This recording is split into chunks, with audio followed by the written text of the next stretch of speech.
1172 کا دوسرا مہینہ گزر رہا تھا۔ شوبک کا قلعہ تو سر ہو چکا تھا، لیکن شہر میں ابھی بدنظمی اور افراتفری تھی۔ عیسائی اپنے کنبو سمیت وہاں سے بھاگنے کی کوشش کر رہے تھے، کچھ بھاگ بھی گئے تھے۔ انہیں ڈر یہ محسوس ہو رہا تھا کہ جس طرح انہوں نے شوبک کے مسلمان باشندوں پر ظلم و تشدد روا رکھا تھا، اسی طرح اب مسلمان ان کا جینا حرام کر دیں گے۔ اس انتقامی کارروائی سے وہ اتنے خوفزدہ ہوئے کہ انہوں نے جب اپنی فوج کو قلعے سے بھاگتے سلطان ایوبی کے تیر اندازوں کے تیروں سے مرتے اور ہتھیار ڈالتے دیکھا تو بال بچوں کو لے کر گھروں سے نکلنے لگے۔ مسلمان سپاہ نے انہیں جانے نہیں دیا تھا۔ سالاروں اور کمانداروں نے اپنے طور پر حکم دے دیا تھا کہ شہر سے کسی شہری کو کہیں جانے نہ دیا جائے۔ چنانچہ سپاہی بھاگنے والے عیسائیوں کو ریگستان کے دور دراز راستوں، گوشوں اور ٹیلوں کے علاقوں سے روک روک کر واپس بھیج رہے تھے۔ یہ لوگ دراصل اپنے اور اپنے حکمرانوں کے گناہوں کی سزا سے بھاگ رہے تھے۔ انہوں نے یہاں کے مسلمانوں کو کیڑے مکوڑے بنا رکھا تھا۔ مسلمانوں کا کیمپ اس کا منہ بولتا ثبوت تھا۔ سلطان ایوبی کو اس کیمپ کا علم تھا۔ وہ شوبک میں داخل ہوتے ہی اس کیمپ میں پہنچا تھا۔ ایک اندازے کے مطابق وہاں 2000 کے قریب مسلمان قید تھے۔ یہ 2000 لاشیں تھیں۔ ان سے مویشیوں کی طرح کام لیا جاتا تھا۔ ان سے غلاظت تک اٹھوائی جاتی تھی۔ ان میں بہت سے ایسے بھی تھے جو یہاں جوانی میں لائے گئے تھے اور بوڑھے ہو چلے تھے۔ وہ بھول گئے تھے کہ وہ انسان ہیں۔ ان میں پہلی لڑائیوں کے جنگی قیدی بھی تھے، اور ان میں ان بد نصیبوں کی تعداد زیادہ تھی جنہیں صلیبیوں نے قافلوں سے اور شہر سے پکڑ کر کیمپ میں ڈالا تھا۔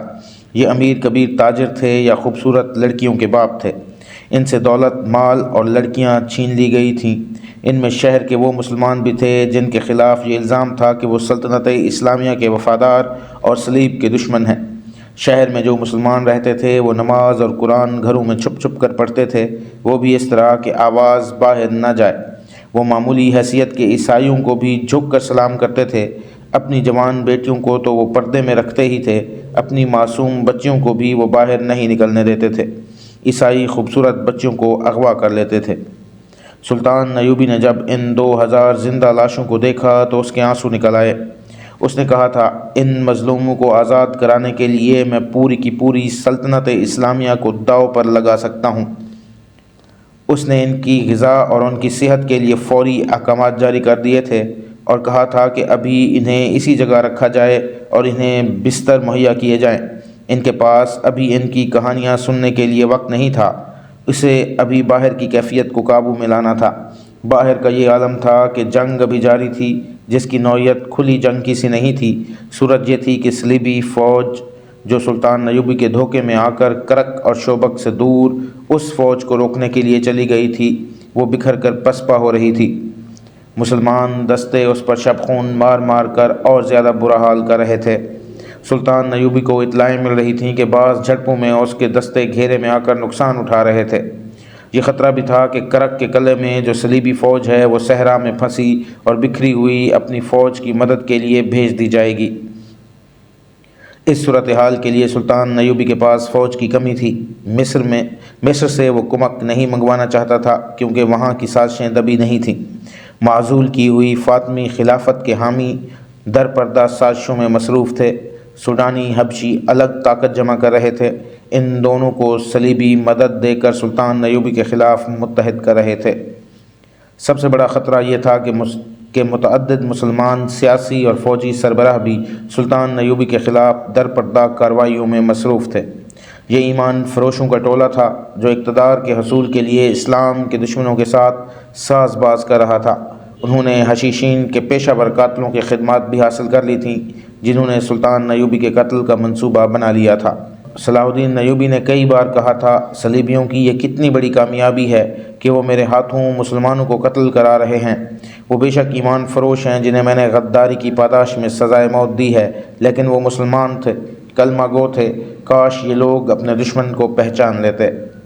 اب جب کہ شوبک کا قلعہ ان کے قدموں میں تھا، وہ قلعے کی دیوار پر اپنے فوجی مشیروں وغیرہ کے ساتھ گھوم رہا تھا۔ اسے شہر کے مسلمان باشندے گروہ در گروہ ناچتے اور اللہ اکبر کے نعرے لگاتے نظر آ رہے تھے۔ اونٹوں پر شہیدوں کی لاشیں اور زخمی لائے جا رہے تھے۔ سلطان ایوبی گہری سوچ میں کھویا ہوا تھا۔ اس کا دست راز بہاؤالدین شداد اپنی یادداشتوں میں لکھتا ہے، صلاح الدین کے چہرے پر فتح و نصرت کا کوئی تاثر نہیں تھا۔ خوشیاں منانے والے شوبک کے مسلمانوں کا ایک گروہ دف اور شہنائی کی تال پر ناچتا اس دیوار کے دامن میں آ رکا جہاں ہم کھڑے تھے۔ صلاح الدین ایوبی انہیں دیکھتا رہا۔ لوگ اسے دیکھ کر پاگلوں کی طرح ناچنے لگے۔ ایوبی کے ہونٹوں پر مسکراہٹ تک نہ آئی۔ اس نے ان لوگوں کے لیے ہاتھ تک نہیں ہلایا، بس دیکھ رہا تھا۔ گروہ میں سے کسی نے بلند آواز سے کہا، صلاح الدین بن نجم الدین ایوب، تم شوبک کے مسلمانوں کے لیے پیغمبر بن کر اترے ہو۔ وہ لوگ عربی نسل کے تھے، ایک دوسرے کو باپ کے نام سے پہچانتے اور پکارتے تھے، اس لیے ان میں بیشتر صلاح الدین ایوبی کو بن ایوب یا بن نجم کہتے تھے۔ سلطان ایوبی کرد نسل سے تھا۔ ناچنے والوں میں سے کسی نے نعرہ لگایا، کرد کے بچے، ہم تیری پیغمبری کو سجدہ کرتے ہیں۔ صلاح الدین ایوبی یکلخت بیدار ہو گیا، تڑپ کر بولا، انہیں کہو مجھے گنہگار نہ کریں، میں پیغمبروں کا غلام ہوں، سجدے کے لائق صرف اللہ کی ذات ہے۔ میں نے سلطان کے ایک محافظ سے کہا، بھاگ کر جاؤ اور ان لوگوں سے کہو کہ ایسے نعرے نہ لگائیں، آرام سے کہنا، ان کا دل نہ دکھانا، انہیں ناچنے دو، انہیں گانے دو، انہوں نے جہنم سے نجات حاصل کی ہے، میری زندگی ان لوگوں کی خوشیوں کے لیے وقف ہے۔ وہ اور کچھ نہیں کہہ سکا کیونکہ اس کی آواز بھر آ گئی تھی۔ یہ جذبات کا غلبہ تھا۔ اس نے منہ پھیر لیا، وہ سب سے اپنے آنسو چھپا رہا تھا۔ کچھ دیر بعد اس نے ہم سب کی طرف دیکھا اور کہا، ہم ابھی فلسطین کی دہلیز پر پہنچے ہیں، ہماری منزل بہت دور ہے، ہمیں شمال میں وہاں تک جانا ہے جہاں سے بحیرہ روم کا ساحل گھوم کر مغرب کو جاتا ہے، ہمیں سرزمین عرب سے آخری صلیبی کو دھکیل کر بحیرہ روم میں ڈبونا ہے۔ وہیں سلطان ایوبی نے اپنے متعلقہ مشیر کو حکم دیا کہ سارے شہر میں منادی کرا دو، کہو کوئی غیر مسلم اس خوف سے شہر سے نہ بھاگے کہ مسلمان انہیں پریشان کریں گے۔ کسی کو کسی مسلمان فوجی یا شہری سے کوئی تکلیف پہنچے تو وہ قلعے کے دروازے پر شکایت کرے، اس کا ازالہ کیا جائے گا۔ اس نے زور دے کر کہا کہ ہم کسی کے لیے تکلیف اور مصیبت کا نہیں، پیار اور محبت کا پیغام لے کر آئے ہیں۔ اگر کسی نے اسلامی حکومت کے خلاف کوئی بات یا حرکت کی تو اسے اسلامی قانون کے تحت سزا دی جائے گی جو بہت سخت ہوگی، اور یاد رکھو کہ اسلامی قانون سے نہ کوئی غیر مسلم بچ سکتا ہے نہ مسلمان۔ اس کے ساتھ ہی اس نے حکم دیا کہ شہر میں اگر کوئی صلیبی فوجی یا جاسوس چھپا ہوا ہے یا اسے کسی نے اپنے گھر میں پناہ دے رکھی ہے تو وہ فوراً اپنے آپ کو مسلمان فوج کے حوالے کر دے۔ سلطان ایوبی کی فوج قلعے کی ایک دیوار توڑ کر اندر گئی تھی۔ اس نے حکم دے رکھا تھا کہ قلعے کے اس حصے پر فوراً قبضہ کیا جائے جہاں صلیبیوں کے محکمہ جاسوسی کا مرکز تھا۔ ان کے جاسوسوں نے اسے اس مرکز کے متعلق بہت سی معلومات دے رکھی تھیں اور رہنمائی بھی کی تھی، مگر صلیبی اتنے اناڑی نہیں تھے۔ انہوں نے سب سے پہلے اسی حصے کو خالی کیا اور دستاویزات نکال لے گئے تھے۔ ان کی جاسوسی کا سربراہ ہرمن اور اس کے دیگر ماہرین وہاں سے غائب ہو چکے تھے۔ البتہ 8 لڑکیاں پکڑی گئی تھیں جو علی بن سفیان کے حوالے کر دی گئی تھیں۔ وہ ان سے معلومات لے رہا تھا۔ ان لڑکیوں نے بتایا تھا کہ کم و بیش 20 لڑکیاں وہاں سے نکل گئی ہیں۔ وہ سب اپنے طور پر بھاگی تھیں۔ ان کے ساتھ کوئی مرد نہیں تھا۔ مرد جاسوس بھی نکل گئے تھے۔ ان 8 لڑکیوں میں سے ایک نے اپنی ساتھی لڑکی لوزینا کے متعلق بتایا تھا کہ اس نے ایک مسلمان فوجی حدید کو قلعے سے فرار کرا کے خودکشی کر لی تھی۔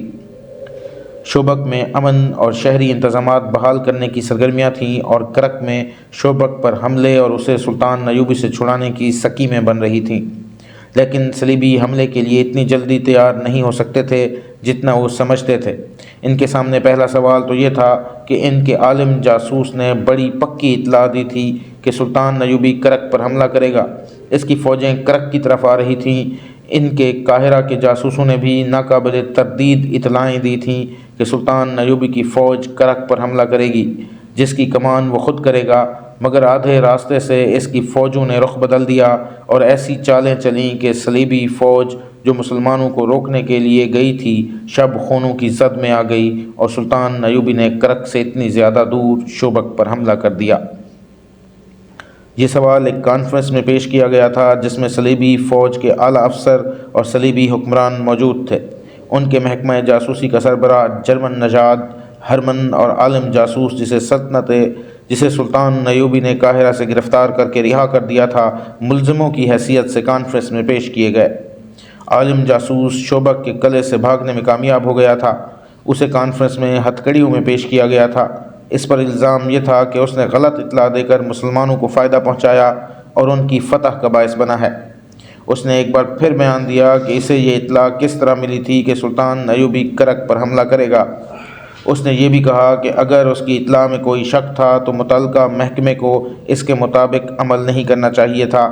اس بیان پر ہرمن سے پوچھا گیا کہ اس نے جاسوسی کے ماہر کی حیثیت سے کیوں تسلیم کر لیا تھا کہ اس جاسوس کی لائی ہوئی اطلاع بالکل صحیح ہے۔ مجھے اس ضمن میں بہت کچھ کہنا ہے، ہرمن نے کہا۔ میں یہ دعویٰ کر سکتا ہوں کہ میں جاسوسی اور سراغ رسانی کا ماہر ہوں، مگر کئی مواقع ایسے آئے ہیں جن میں میری مہارت اور میرے جاسوسوں کی محنت اور قربانی کو نظر انداز کیا گیا۔ اس کا نتیجہ یہ ہوا کہ میری مہارت فوج کی مرکزی کمان کے حکم یا کسی بادشاہ کے حکم کی نظر ہو گئی۔ اس کانفرنس میں 3 حکمران موجود ہیں اور ان کی متحدہ کمان کے اعلیٰ کمانڈر بھی موجود ہیں، اور جبکہ ہم اتنی بڑی شکست سے دوچار ہوئے ہیں جس میں شوبک جیسا قلعہ ہاتھ سے نکل گیا ہے، اس کے ساتھ میلوں وسیع علاقے پر مسلمانوں کا قبضہ ہو گیا ہے، سال بھر کی رسد اور دیگر ساز و سامان دشمن کے ہاتھ لگا ہے، اور شوبک کی پوری آبادی مسلمانوں کی غلام ہو گئی ہے۔ میں آپ کی خامیاں اور احمقانہ حرکتیں آپ کے سامنے رکھنا اپنا فرض سمجھتا ہوں، اور میں آپ سب کو بصد احترام یاد دلاتا ہوں کہ ہم نے صلیب پر حلف اٹھایا ہے کہ صلیب کے وقار کے لیے اپنا آپ قربان کر دیں گے۔ اگر آپ میں سے کسی کے یہ ذاتی وقار کو ٹھیس پہنچے تو اسے صلیب کا وقار پیش نظر رکھنا چاہیے۔ ہرمن کی حیثیت ایسی تھی، کونارڈ گے آف لوزینان اور شاہ اگسٹس جیسے خود سر بادشاہ بھی اس کی بات رد کرنے کی جرأت نہیں کرتے تھے۔ جاسوسی کا تمام تر انتظام اس کے ہاتھ میں تھا، ان میں تباہ کار جاسوس بھی تھے۔ ہرمن کسی بھی حکمران کو خفیہ طریقے سے قتل کرانے کی ہمت اور اہلیت رکھتا تھا۔ اسے اجازت دے دی گئی تھی کہ وہ اپنا تجزیہ پیش کرے۔ میں یہ سمجھنے سے قاصر ہوں کہ دشمن کے راز معلوم کرنے کے لیے اور اس کی کردار کشی کے لیے صرف لڑکیوں پر کیوں بھروسہ کیا جا رہا ہے؟ اس نے پوچھا۔ اس لیے کہ عورت انسان کی بہت بڑی کمزوری ہے، کسی حکمران نے کہا۔ کردار کشی کا بہترین ذریعہ عورت ہے، خواہ وہ تحریر میں ہو یا گوشت پوست کی صورت میں ہو۔ کیا تم اس سے انکار کر سکتے ہو کہ عرب میں بہت سے مسلمان عمراء، قلعہداروں اور وزراء کو ہم نے عورت کے ہاتھوں اپنا غلام بنا لیا ہے؟ لیکن آپ یہ نہیں سوچ رہے کہ اس وقت مسلمانوں کی حکومت فوج کے ہاتھ میں ہے، ہرمن نے کہا۔ ان کا خلیفہ اپنا حکم نہیں منوا سکتا، فوجی امور میں اس کا کوئی عمل دخل نہیں۔ صلاح الدین ایوبی کی مصر میں حیثیت ایک گورنر کی ہے، لیکن اس نے وہاں کے خلیفہ کو معزول کر دیا ہے۔ ادھر نور الدین زنگی ہے، جس کی حیثیت ایک سالار اور وزیر کی ہے، لیکن جنگی امور میں اسے بغداد کے خلیفے سے حکم اور اجازت لینے کی کوئی ضرورت نہیں۔ لہٰذا یہ پیش نظر رکھیے کہ آپ نے چند ایک امیروں، وزیروں اور قلعہ داروں کو ہاتھ میں لے لیا ہے تو ان کی حیثیت چند ایک غداروں کی ہے۔ وہ آپ کو اپنے ملک کا 1 انچ علاقہ بھی نہیں دے سکتے۔ اسلامی سلطنت کے اصل حکمران فوجی ہیں۔ نور الدین زنگی اور سلطان صلاح الدین ایوبی اپنی فوجوں کی تربیت ایسی کی ہے کہ آپ لڑکیوں سے اس فوج کا کردار خراب نہیں کر سکتے اور نہ ہی کر سکے ہیں۔ اس فوج کے لیے شراب پینا سنگین جرم ہے۔ اسلام میں ہر کسی کے لیے شراب حرام ہے۔ اس پابندی کا اثر یہ ہے کہ مسلمان فوجی ہو یا شہری، وہ اپنے ہوش ٹھکانے رکھتا ہے۔ اگر صلاح الدین ایوبی شراب کا عادی ہوتا تو آج مصر ہمارا ہوتا، اور صلاح الدین ایوبی شوبک کے قلعے کو فتح نہ کرتا بلکہ اس قلعے میں ہمارا قیدی ہوتا۔ ہرمن ایک کمانڈر نے اسے ٹوک کر کہا، اپنی بات لڑکیوں تک رکھو، ہمارے پاس مسلمانوں کے اوصاف سننے کے لیے وقت نہیں ہے۔ میں یہ کہنا چاہتا ہوں، ہرمن نے کہا، کہ جاسوسی کے لیے لڑکیوں کا استعمال ناکام ہو چکا ہے۔